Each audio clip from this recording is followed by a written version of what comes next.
Eu sou exagero, palavra demais, pensamento atravessando a madrugada. Você é silêncio, calma no olhar dessas pessoas que seguram o mundo sem precisar dizer muito. E eu nunca entendi direito como alguém tão diferente de mim consegue fazer meu coração descansar. Porque quando você me abraça, o barulho da minha cabeça diminui. E isso assusta. Pela primeira vez eu sinto que tô vivendo um sentimento verdadeiro por alguém. Pela primeira vez o medo bateu na minha porta.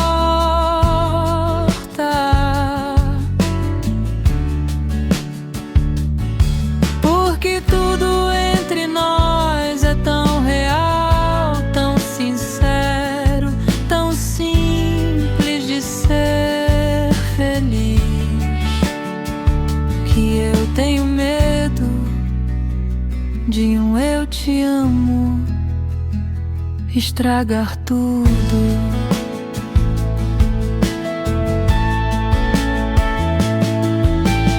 Medo de colocar peso onde sempre existiu leveza.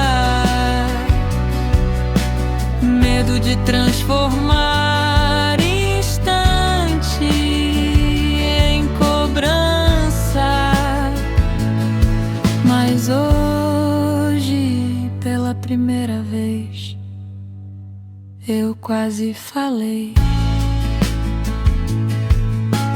Quase deixei escapar o que eu escondo até de mim.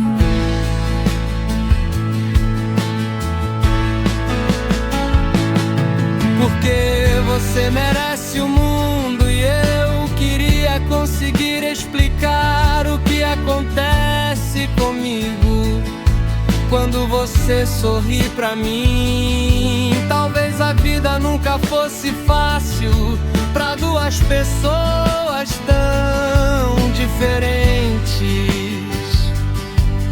Eu me perco nos sentimentos, você encontra a saída em tudo. Eu sou o coração correndo, você é calma, respirando. Mas mesmo assim, quando você segura minha mão, parece que existe lugar no mundo pra nós dois. E foi aí que o medo veio. Porque pela primeira vez o eu te amo quase saiu da minha boca.